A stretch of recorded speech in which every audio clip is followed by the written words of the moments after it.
తిరుమల లడ్డు కల్తీ నెయ్యి కేసులో పలు సంచలన విషయాలు వెలుగులోకి వచ్చాయి. తిరుమలతో పాటు మరో 5 ప్రముఖ ఆలయాలకు బోలేబాబా డైరీ కల్తీ నెయ్యి సరఫరా చేశారు.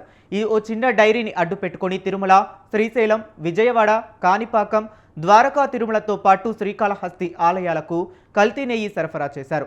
ఈ కల్తీ వ్యవహారంలో Bholebaba dairy general manager Harimohan Rana పూర్తిగా కీలక పాత్ర వహించారు.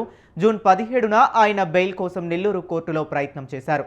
చిన్న డైరీల ద్వారా టెండర్లు వేసి కల్తీ నెయ్యిని సరఫరా చేసినట్లు సిట్ అధికారులు నిగ్గు తేల్చారు.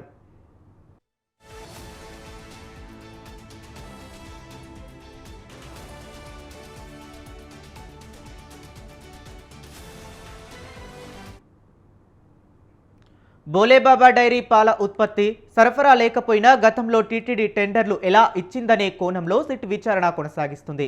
దాదాపు 12 రకాల ఆయిల్స్ కలిపిన నెయ్యిని తిరుమలకు సరఫరా చేసినట్లు అధికారులు గుర్తించారు. ఇప్పటికే ఈ కేసులో 17 మందిని అరెస్ట్ చేశారు.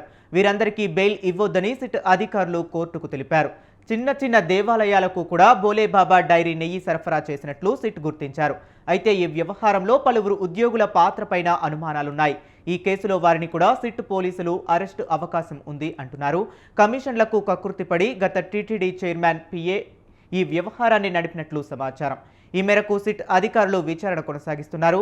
పూర్తి స్థాయి విచారణ అనంతరం పలువురుపై కేసులు నమోదు చేసే అవకాశం ఉందని తెలుస్తుంది.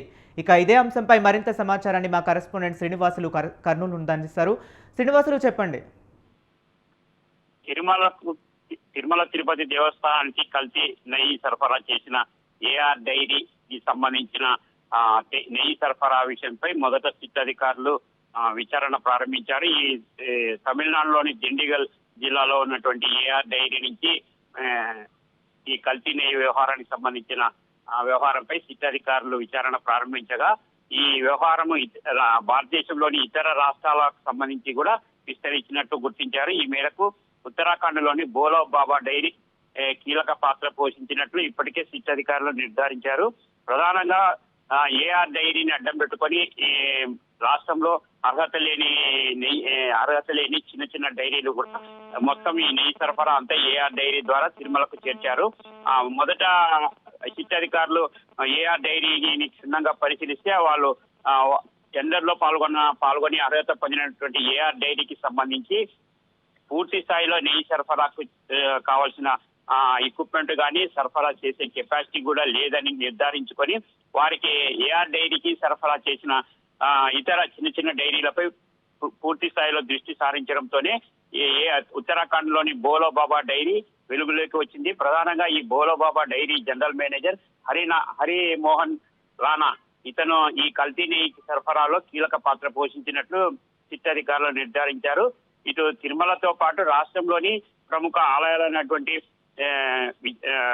శ్రీశైలం, కాణిపాకం, ద్వారకా తిరుమల, కాళహస్తి తదితర ఆలయాలకు కూడా ఈ కల్తీ నెయ్యి సరఫరా చేసినట్లు సిట్ అధికారులు గుర్తించారు. ప్రధానంగా తిరుమలకు సరఫరా చేసిన కల్తీ నెయ్యిపై 50% అధికారులు విచారణ పూర్తి చేసిన అనంతరం ఈ Bolo Baba dairy general manager పై అతని యాక్టివిటీస్ పై పూర్తి స్థాయిలో కూపీ లాగడంతోనే ఆ రాష్ట్రంలోని ఇతర ప్రముఖ ఆలయాలకు కూడా ఈ కల్తీ నెయ్యి సరఫరా అనేది బయటపడిందని చెప్పవచ్చు. ప్రధానంగా ఇప్పటి వరకు ఈ కల్తీ నెయ్యికి సంబంధించి ఈ ప్రొక్యూర్మెంట్ వింగ్ కు సంబంధించిన అధికారుల పాత్రపై ప్రస్తుతం సిట్ అధికారులు పూర్తి స్థాయిలో దృష్టి సారించారు.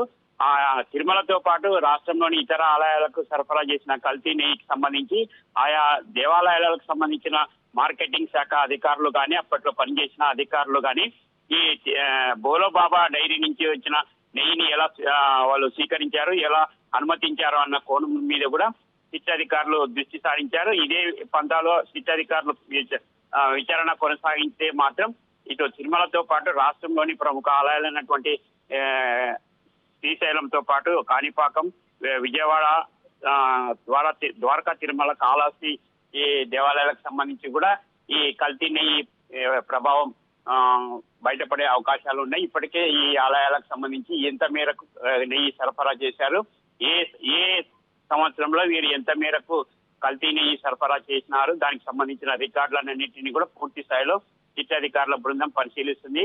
ఈ మేరకు ఇప్పటికే కల్తీ నెయ్యిపై దాదాపు 17 మందిని అరెస్టు చేసింది. తదుపరి విచారణ కోసం సిట్ అధికారులు రెండో ఛార్జ్ షీట్ దాఖలు చేసే లోపు పూర్తి స్థాయిలో రాష్ట్రంలో తిరుమలతో పాటు ఇతర ఆలయాలకు సంబంధించి కల్తీ నెయ్యి సరఫరా చేసిన ఆలయాలకు సంబంధించిన అధికారుల పాత్ర కూడా మొత్తం పూర్తి స్థాయిలో విచారణ చేసి తదుపరి ఛార్జ్ షీట్ దాఖలు చేయాలన్న నిర్ణయానికి కూడా వచ్చినట్టు సమాచారం అందుతుంది. Okay, right. Thank you Srinivasulu.